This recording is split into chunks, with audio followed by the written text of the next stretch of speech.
আসসালামু আলাইকুম দর্শক, আপনাদের নিশ্চয়ই মনে আছে আমরা কিছুদিন আগে এখানে একটা ভাঙা ঘর দেখিয়েছিলাম, যে ঘরটা বসবাসের খুবই অনুপযোগী ছিল এবং প্রত্যেকটা জায়গায় ভাঙাচোরা ছিল। তো দেখতে পাচ্ছেন আল্লাহর রহমতে সেম ওই জায়গাতেই নতুন একটি ঘর এবং আগের থেকে অনেক বেশি উন্নত মানের একটা ঘর হয়ে গেছে। 2 রুম করে সুন্দর একটা ঘর হলো।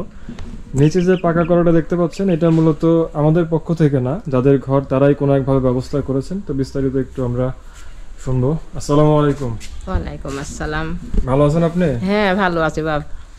তো শেষ পর্যন্ত তো ঘর হয়ে গেল নাকি? হ্যাঁ ঘর হয়ে গেল, আমরা খুব খুশি বাপ, খুব কষ্ট খুশি হয়েছি। কষ্ট তো অনেক করেছেন, অনেক কষ্ট করেছি। এই বারান্দায় থাকেছে আমার জামাই মেয়ে, আর আমি থাকিছি ঘরে। কি ঝড় কি বৃষ্টি কি গরম, এই যে বারান্দায় পড়ে থাকেছে। এই ঘরের জন্য খুব কষ্ট করেছি বাবা।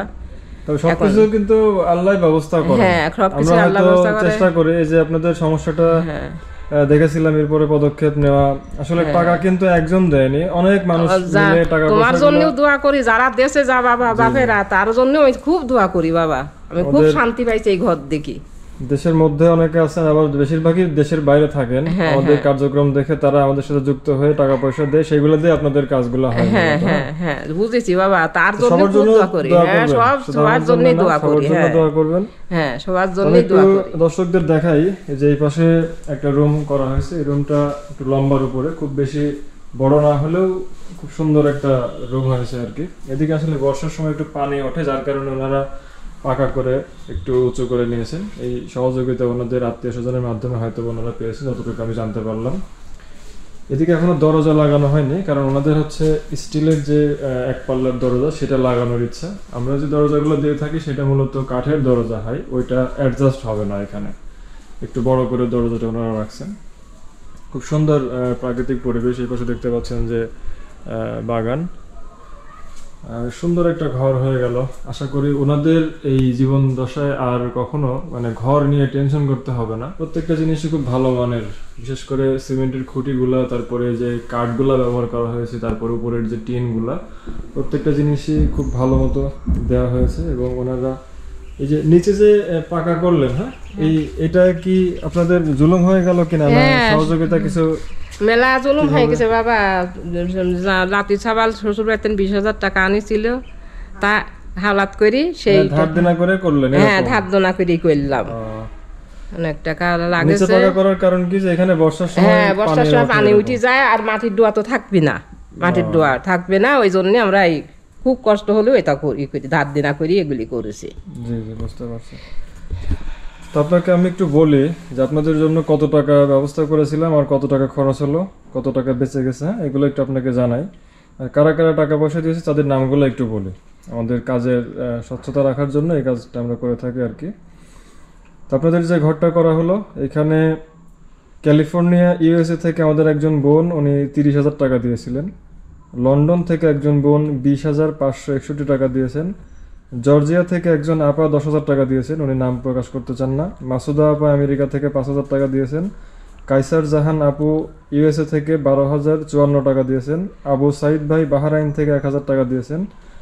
সৌদি আরব রিয়াদ থেকে একজন ভাই 3,000 টাকা দিয়েছেন, নাম প্রকাশে অনিচ্ছুক একজন 385 টাকা দিয়েছেন। এই মোট আপনাদের জন্য 82,000 টাকা সংগ্রহ করেছিলাম, তার মধ্যে 74,000 টাকা খরচ হয়ে গেছে, আর 8,000 টাকা বেঁচে গেছে। হ্যাঁ এই 8,000 টাকা আপনার হাতে আমি দিয়ে যাচ্ছি। গুনে দেখেন 1,000 টাকার নোট হচ্ছে 8টা আছে কিনা দেখেন। আচ্ছা ঠিকই আছে বাবা। 8,000 টাকা। এই 8,000 টাকা যে দিলাম, এটা দিয়ে হচ্ছে আপনারা চাইলে দরজাও লাগাতে পারেন, বা ঘরের মধ্যে যে আসবাবপত্র লাগবে এগুলো করতে পারেন। হ্যাঁ হয়তো সম্পূর্ণটা হবে না, তাই না, কিছু টাকা হয়তো তারপরেও ঘাটতি থাকবে, আপনারা কিছু টাকা ধার দেনাও করছেন। আর যারা সহযোগিতা করলো তাদের উদ্দেশ্যে কিছু বলতে চান? আমি তার জন্য খুব দোয়া করি বাবা। সে আমার গরিব বলি, আরো গরিব এতিম তারাও বাঁচুক, তারও দিক, আল্লাহ তারে দিতে দিক। এই জন্যই আমি খুব দোয়া করি। হ্যাঁ আমরা ছোটবেলাতে নামাজ কালাম পড়ি বাবা। নামাজ পড়ে নিজের পরিবারের জন্য এবং আপনার আত্মীয় স্বজন প্রতিবেশী এবং যারা আপনার পাশে দাঁড়ালো বিশেষ করে সবার জন্য দোয়া করবেন। দোয়া করব। হ্যাঁ আপনাদের দোয়া কাজে লাগবে, দোয়া কাজে লাগবে। আপনাদের কার কেমন লাগলো অবশ্যই কমেন্টস জানাবেন। আর এই যে ঘরটা হয়ে গেল, ওনাদের কিন্তু কল্পনাও ছিল না যে এরকম একটা ঘর ওনারা পাবেন, কারণ একটা জরাজীর্ণ ঘরের মধ্যে থাকতেন। যেই ঘরটার উপরে চালগুলোও খুব ভাঙাচোরা ছিল, পাশাপাশি সাইডের বেড়াগুলোও টিন একদম মরিচা করে নষ্ট হয়ে গেছিল।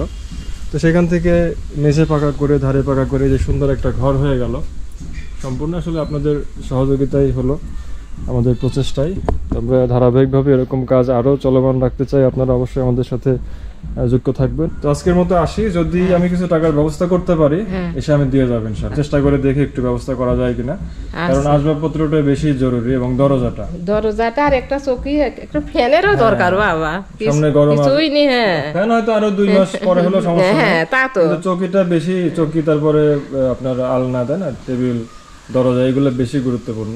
আমি একটু চেষ্টা করে দেখি হয় কিনা। আচ্ছা বাবা, তুমি একটু মনে রাখি বেটা, আমার কথা মনে রাখি। আর আমি খুবই অসহায় বাবা, আমার তো পেটে সন্তান নেই, কোনো সওয়াল নেই। আমার এই এক মিলি, তারপর জামাই, আজ তো জামাইয়ের অবস্থা রাতে খারাপই হয়ে গেছিলি, সারা রাতি ঘুম পাড়িনি, টান বুকের তারপরে টান বাড়ি, সে তার খুব অবস্থা খারাপ গেছে। ঠিক আছে, আমি চেষ্টা করব ইনশাআল্লাহ। ঠিক আছে আচ্ছা বেটা, তুমি বেঁচে থাকো, আল্লাহ তোমাকে ভালো রাখুক, তুমি ভালো থাকো, আর যারা দেশে তারাও আল্লাহ তারে ভালো রাখুক, আরো যেন দান করতে পারে সবাইকে, এই গরিব এতিমের যেন দিতে পারে। ঠিক আছে, আসসালামু আলাইকুম। ওয়ালাইকুম আসসালাম।